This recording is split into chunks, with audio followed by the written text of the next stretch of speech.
പ്രഭാഷകൻ 14 അധ്യായം. സമ്പത്തിൻ്റെ വിനിയോഗം. വാക്കിൽ പിഴയ്ക്കാത്തവൻ അനുഗ്രഹീതൻ, അവന് പാപത്തെ പ്രതി ദുഃഖിക്കേണ്ടി വരികയില്ല. മനസാക്ഷി കുറ്റപ്പെടുത്താത്തവനും പ്രത്യാശ കൈവെടിയാത്തവനും ഭാഗ്യവാൻ. ലുബ്ധൻ സമ്പത്ത് അർഹിക്കുന്നില്ല. അസൂയാലുവിന് സമ്പത്ത് കൊണ്ട് എന്തു പ്രയോജനം? സ്വന്തം കാര്യത്തിൽ പിശുക്ക് കാണിക്കുന്നവൻ്റെ സമ്പത്ത് അന്യർക്ക് പോകും. അവർ അതുകൊണ്ട് ആഡംബരപൂർവം ജീവിക്കും. തന്നോട് തന്നെ പിശുക്ക് കാണിക്കുന്നവൻ ആരോടെങ്കിലും ഔദാര്യം കാണിക്കുമോ? അവൻ സ്വന്തം സമ്പത്ത് ആസ്വദിക്കുകയില്ല. സ്വന്തം കാര്യത്തിൽ അല്പത്തം കാണിക്കുന്നതിനേക്കാൾ അല്പനായി ആരുമില്ല. അവനുള്ള ശിക്ഷയും അതുതന്നെ. അവൻ നന്മ ചെയ്യുന്നെങ്കിൽ അത് അറിയാതെയാണ്. അവസാനം അവൻ തൻ്റെ അല്പത്തം വെളിപ്പെടുത്തുകയും ചെയ്യുന്നു.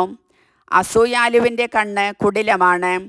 അവൻ മറ്റുള്ളവരെ അവഗണിച്ച് മുഖം തിരിച്ചു കളയുന്നു. അത്യാഗ്രഹിയുടെ കണ്ണ് തൻ്റെ ഓഹരി കൊണ്ട് തൃപ്തിപ്പെടുന്നില്ല. ദുരാഗ്രഹം കൊണ്ടുള്ള അനീതി ആത്മാവിനെ ശുഷ്കമാക്കുന്നു. ലുബ്ധൻ്റെ കണ്ണ് അപ്പത്തെ വെറുക്കുന്നു. അവൻ്റെ ഭക്ഷണമേശയിൽ അത് കാണുകയില്ല. മകനെ, കഴിവിനൊത്ത് ചെലവ് ചെയ്തു കൊള്ളുക. കർത്താവിന് യോഗ്യമായ കാഴ്ചകൾ സമർപ്പിക്കുകയും ചെയ്യുക. മരണം വിദൂരമല്ലെന്ന് ഓർക്കുക. പാതാളത്തിൽ പ്രവേശിക്കേണ്ട സമയം നിനക്ക് അജ്ഞാതമാണ്. മരിക്കുന്നതിന് മുൻപ് സ്നേഹിതന് നന്മ ചെയ്യുക. ആവുന്നത്ര ഉദാരമായി അവനോട് പെരുമാറുക. ഇന്നെൻ്റെ സന്തോഷങ്ങൾ നഷ്ടപ്പെടുത്തരുത്.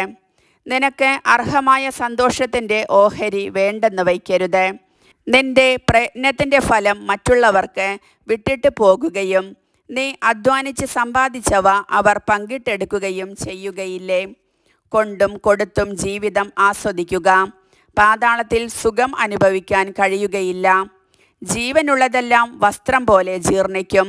നീ മരിക്കണം എന്നാണ് ആദിയിലേയുള്ള നിയമം. തഴച്ചു വളരുന്ന വൃക്ഷത്തിൽ കൊഴിയുകയും വീണ്ടും തളിർക്കുകയും ചെയ്യുന്ന ഇലകൾ പോലെയാണ് മനുഷ്യൻ്റെ തലമുറകൾ. ഒരുവൻ മരിക്കുന്നു, മറ്റൊരുവൻ ജനിക്കുന്നു. ഉൽപ്പന്നങ്ങൾ ജീർണിച്ചില്ലാതാകും, അവയുണ്ടാക്കിയ മനുഷ്യരും. ജ്ഞാനത്തിൻ്റെ ഫലങ്ങൾ.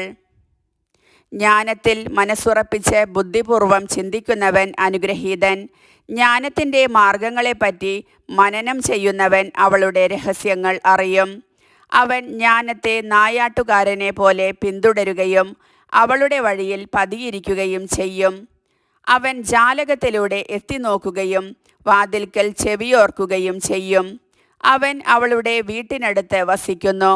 അവളുടെ മതിലുകളിൽ കൂടാരത്തിൻ്റെ കുറ്റികൾ ഉറപ്പിക്കുന്നു. അവൻ അവളുടെ സമീപത്ത് കൂടാരം അടിക്കുന്നു. അതിനാൽ അത് മനോഹരമായ പാർപ്പിടമാണ്.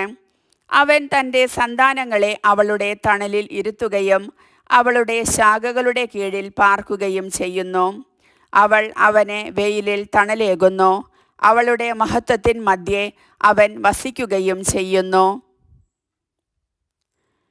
കർത്താവിൻ്റെ വചനം.